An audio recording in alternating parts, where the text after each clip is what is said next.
warahmatullahi wabarakatuh. Halo sobat, kembali lagi di podcast SMA Negeri 1 Demak Melangkah Lebih Maju. Nah, di siang hari ini kita bertemu dengan narasumber hebat kita, yaitu Kak Natasha Novelinda, peraih medali individu terbanyak SMA Negeri 1 Demak. Halo Kak Natasha, selamat datang di podcast SMA Negeri 1 Demak. Halo, nama aku Natasha Novelinda dari kelas 12 IPA 3. Nah, hobi Kak Natasha apa ya kalau boleh tahu? Hobi saya itu ada kaitannya juga sih sama olahraga. Contohnya itu ya bersepeda, lari, berenang, dan yang lain juga. Terus hobi saya itu selain di bidang olahraga ada juga di bidang seni, yaitu menggambar. Ya sekedar isi waktu luang aja kalau senggang sih waktunya. Oke, next ke pertanyaan yang berikutnya. Dengar-dengar nih Kak Natasha kan termasuk siswa yang berprestasi di bidang akademik olahraga ya. Nah, boleh dong diceritakan tentang selama di SMA Negeri 1 Demak apa saja prestasi yang diraih oleh Kak Natasha? Oke, prestasi saya yang saya raih selama di SMA Negeri 1 Demak itu ada 2 bidang olahraga, yaitu ada atletik sama bidang bola basket. Nah, saya itu pertama meraih prestasi itu ada di tahun 2021, di mana saya itu masih kelas 10 waktu itu. Di tahun 2021, alhamdulillahnya saya juga sudah meraih juara 1 lomba lempar lembing tingkat kabupaten. Dan itu event Popda, yang dimana event resmi dari negara lah, atau ya bisa dibilang event resmi lah. Terus yang kedua ada juga juara 2 lari 100 meter tingkat Popda juga kabupaten. Wah, banyak banget ya Kak prestasi yang Kak raih. Oke, dari sekian banyak prestasi yang Kak Natasha torehkan, kira-kira mana nih yang paling membutuhkan effort yang berkesan? Oke. Menurut saya dari beberapa prestasi yang saya raih tadi itu semuanya butuh effort. Jadi nggak ada yang nggak butuh effort. Jadi semuanya itu bener-bener butuh effort dan juga perjuangan penuh. Nah, karena untuk ngedapetin prestasinya itu nggak kalah gampang gitu. Apalagi di cabur atletik yang dimana banyak pesaing dari mana-mana juga, dan kebanyakan orang kan bisa di dalam cabur atletik. Wah, ternyata sulit juga ya Kak. Kukira kalau di cabur atletik itu lebih gampang ketimbang di bidang akademik. Oke. Nah, untuk berbagai prestasi apalagi di bidang olahraga kan tidak semudah membalikkan telapak tangan ya Kak. Untuk Kak Natasha sendiri, bagaimana cara Kak Natasha untuk memanajemen waktu itu? Apakah sudah berolahraga dari kecil jadi sudah terbiasa atau gimana Kak? Boleh diceritakan? Mungkin udah terbiasa dari kecil kali ya.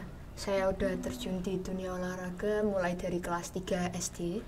Dan jadinya bisa dibilang itu untuk pembagian waktunya tadi itu ya udah ikutin arus aja gitu.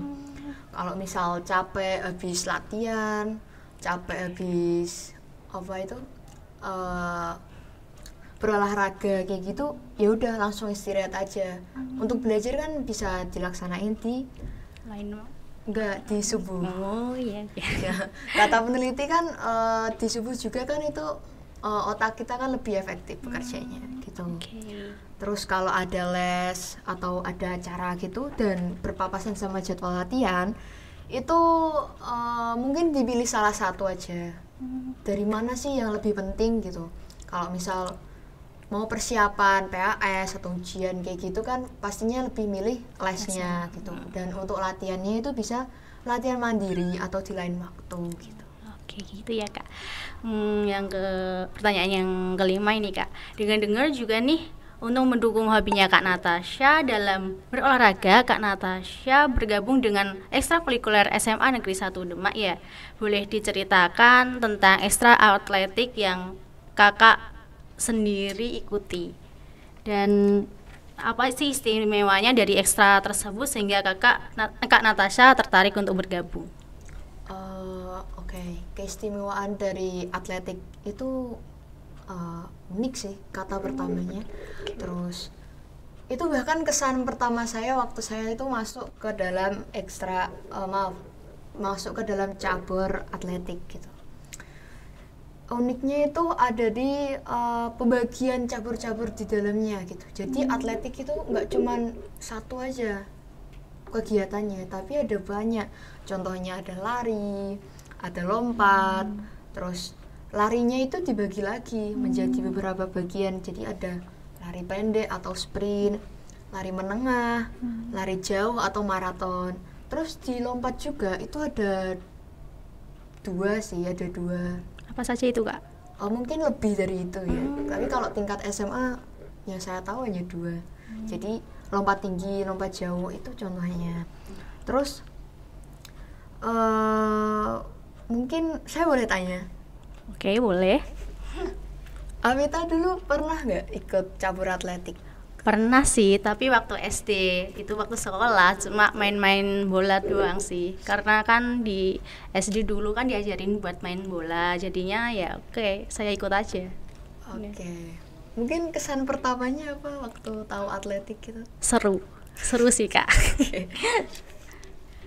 Oke, untuk pertanyaan yang terakhir, ada pesan yang ingin disampaikan nggak kepada pemirsa podcast SMA Negeri 1 Demak terkait obrolan kita tadi, terutama yang berhubungan dengan prestasi akademik atletik?